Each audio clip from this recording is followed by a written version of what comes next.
out ang ini nga torsion. Okay? So dira na dapat class ibuntang ang aton nga shearing force supposedly. So this would be our shearing force nga gaak sa cross-section sa member naton para ma-counteract na. Having a distance of D from the center line sang aton nga web. Okay? Para ma-counteract ang aton nga torsion. So no brown naton. We need to solve for the value sang E. Okay? So, ang ating nga PUF class as defined earlier, so that is equal to shear flow equation, that is the amount of shearing force multiplied by the moment of area sa portion sa member or sa element sa cross-section natin na gina-analyze. O kabalo ko takaan mo sa derivation, what is derive naman Japon? So, ang concern natin is, ang ating na shearing force, since there is a moment about the center line, okay, so we won't be solving for the moment or torsion caused by the shearing force, but rather, we need to solve for the torsion caused by this couple natin. So meaning, ang imo ni class na torsion dali is caused by this couple sa force H natin. Okay? So ang atong sumahon nga moment of area is the moment of area sa flange natin. Muna nga, ang area ng flange is B times TF. Take note sa center line taga-refer kay diri kalabay ang aton nga shear flow. So this is the area multiplied by the muna ito nga moment of area times the location ng centroid about the axis of interest natin. Since we are referring sa moment about this portion, meaning we are referring sa ini nga height which is half sa aton nga total height h. So this is our first moment of area for the shear flow na gaak sa flange natin. Okay? Input natin ang balisang Q. Okay, so ang ato ng QF is now equal to this equation. Okay? Then ang aton nga magnitude ng H is equal to, if QF ni, how do we compute for the magnitude ng force? That is equal to the area sa ini nga shear stress nga naton nga diagram. So that is 1/2 QF times B. So for our H, that is 1/2 QF times B, including the values ng QF natin derived from this equation. So H natin is now equal to that equation. Okay, so let's now solve for this moment na caused by this couple natin. Okay? Tingnan siya nga couple. Okay, para mag-counteract dali. Sabing moments about the center line sang web natin. So we have the shearing force times E. So they want si E, that is the location sang shear center about the center line sang web natin. Then, ang yak naman may equation natin is the force couple natin or ang couple caused by these two parallel forces. This is our moment arm H over 2. Simplifying that. Okay, so ang ato nga E is now equal to P squared H squared times the thickness ng flange over 4IX. Kaya kung ibutang mo nito sa inyong equation, hindi mo siya ma-appreciate paano siya na-derive. At as nakita ninyo, ang atong derivation sa atong location sa shear center is just based on equilibrium or internal equilibrium sa atong system. Kung sa diin mo ibutang sa shearing force, ma-counteract niya ang produce na torque due to this shear flow. Okay, yung question ko, for white flange, din ay hanang iyang shear center.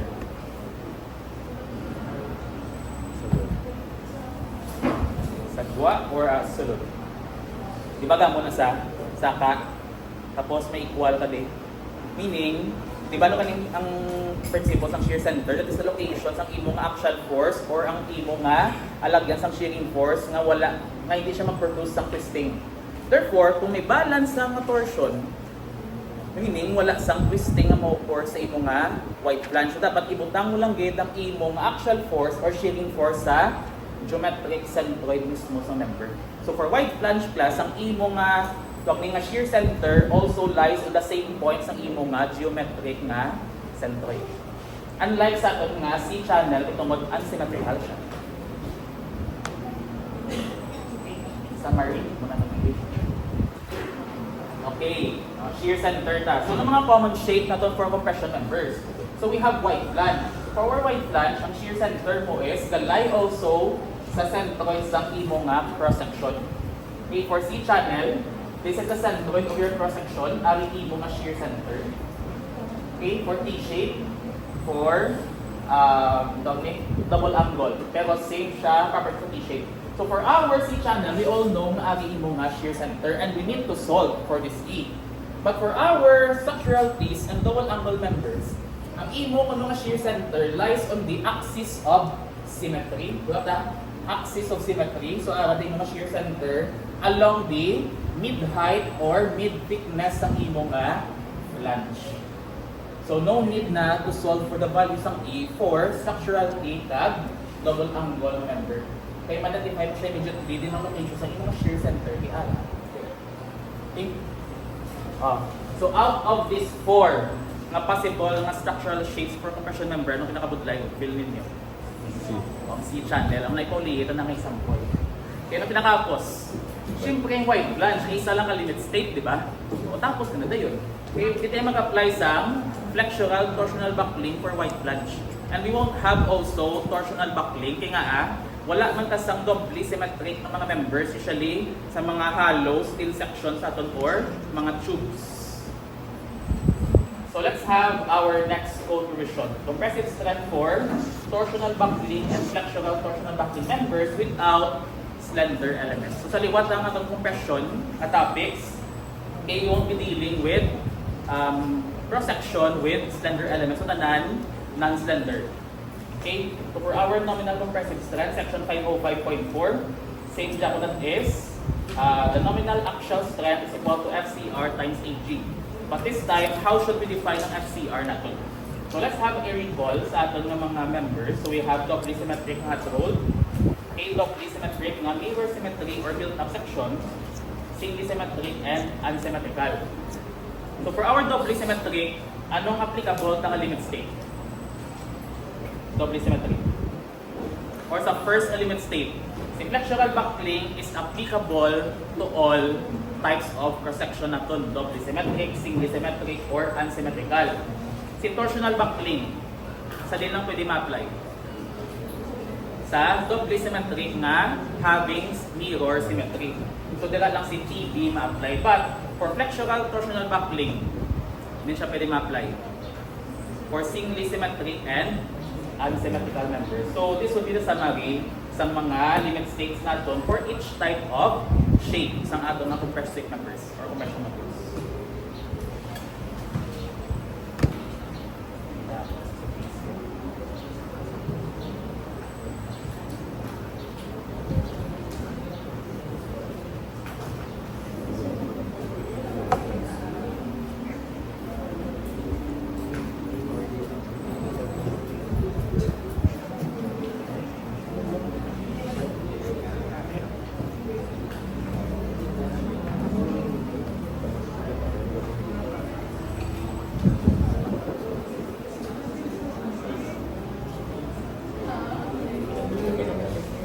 Okay, let's proceed to our section 505.4. Automatic na rin. Okay, so kung ma-start na deal with equations na lagbagin. Okay, so for limit states of torsional buckling and flexural torsional buckling for members without slender elements, so we will have three category. First is double angle and E-shape na compression member. So ang atong critical buckling stress is defined by this equation. Ang cry ka crazy. So, Ms. Lulapat, ano? So, ano siya ang meaning sa FCRY at FCRC? So, FCRY so this is the critical flexural buckling stress about the axis of symmetry. Ito lang sa code, in-simplify mo lang kintamad kung mag-snip. Muna siya. Mas dating mag-snip, ito kaging type ng search, so mas pag-sa never mind. So, FCRY. FCRZ, ano meaning sinin? Diba matambal sa FCRY, ang Y this is the axis of symmetry or the critical buckling stress about the, hindi siya Y-axis. But rather, the axis of symmetry. Kaya nga, may mga cases na class later on, ang aton ng axis of symmetry is not the Y-axis. Ano mga best scenario sila? Let's say si T. Ang T section natin, structural T, we will have axis. So this is your x-axis, this is your y-axis. So din ang ating axis of symmetry, Same also with our y-axis. Let's say double angle. Now let's say unsymmetrical ang leg or unequal length. So we have long leg back to back or LLBP, meaning ang long leg ang itapik natin. Okay? So from this, since aking mas laba ka leg, din ang ating mas stronger axis. Ang patindog or ang paigda. Yota, this is a double angle having unequal leg. So, this is long leg back to back. Kaya ang long leg, amo na siyang gitapik nimo. So, if ang gitapik is ang longer leg, din ang aton nga stronger axis. Ang gapahigda nga axis or ang gapatindog nga axis. Yan ang mas kusog nga axis.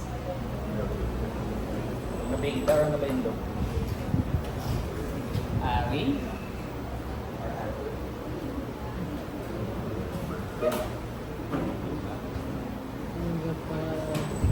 Ang gapahigda. So this is our stronger axis, this is our weaker axis. What if double angle, short leg, back to back? Then ang stronger axis, ang gapahigda or ang gapatindog? More likely, ari ang gapatindog. So this is your x, this is your y. Ang invention niya, ang aton na FCRY, that is the critical flexural buckling stress above the axis of symmetry. So for our T-shaped members, ang aton na axis of symmetry is y-axis. For this case of double angle, ang aton na axis of symmetry is ari. But kung amo ni, din ang aton na axis of symmetry ara sa stronger axis. So always look sa diin ang aton na axis of symmetry. Meaning, we are referring sa critical nga flexural buckling stress nga dili siya ma-bend sa axis of symmetry. That is the nature of E-shape ng mga members natin. Kung mag-apply ka sa imong load, more likely, ma-bend siya sa axis of symmetry. Ang question ko nga sa axis of symmetry. Nga hindi siya mag-bend una sa diri. Sa axis nga hindi siya symmetrical. Kung mag-apply ka sa load, nga always sa axis of symmetry. Nga yan. Ano reason? Kung mag-distribute ka diba sa mga flexural stresses, sa babaw, sa dalo, same ang area na involved. Meaning, balance ang mga loading, mas una siya mag-bend about this direction. Kakaduwa, ang ilang mga moment arms, ang centroid nila is mas lapit compared sa dalo o sa babaw. So, kung ating mga members ng class is T-shape or double angle, kung mag-apply ka sa mga load, mauna gina siya bahod sa axis of symmetry. O ano minis ang FCRZ? Crazy. That is the critical buckling stress for anong z-axis. Amo nang imo nga longitudinal axis. So this is the critical stress nga before siya mag-twist. Okay, when you say FCRY or FCRX, so these are the critical buckling stress to cause bending about X or Y axis. Ang FCRZ, this is the critical buckling stress that will cause our member na mag-twist. And we will call this as wala pa siya gibutangan. So that is the critical torsional buckling stress in general. So wala tayo isang axis of symmetry. Kaya nga ito na axis for torsion is longitudinal, di ba? Hindi siya ang along the plane. Okay? Familiar ang JG or GJ? That is the torsional rigidity sa member natin. TL over JG. Ang JG natin that is the constant nag-define sa resistance ng mga member to twisting. Okay? So, ang shear modulus of elasticity of steel is alam ng kanya CP, that is standard of 77.2 GPa. Okay, ang J is the torsional constant of the section, alam niya siya sa atin ng continental steel. Okay, anong pag-ode? We have also AG, the gross na cross-sectional area.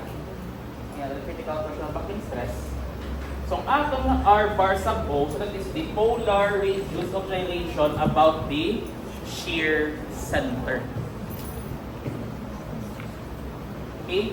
O, aram din lang sa code. So, how do we solve for our polar radius of gyration? So, di ba may radius of gyration tayo class in relative to bending or flexural buckling. We will have also radius of gyration in relative to twisting, which is polar siya. Nga polar ah. No wonder na muna, polar moment of inertia, ginagamit siya for torsion. Di nga for backplane, polar radius of gyration. Okay, we are referring sa twisting along or across two axes, meaning pwede siya mag-twist across the plane. Muna nga gina-add na both x and y. So sa equation ng aton nga polar radius of gyration, so natin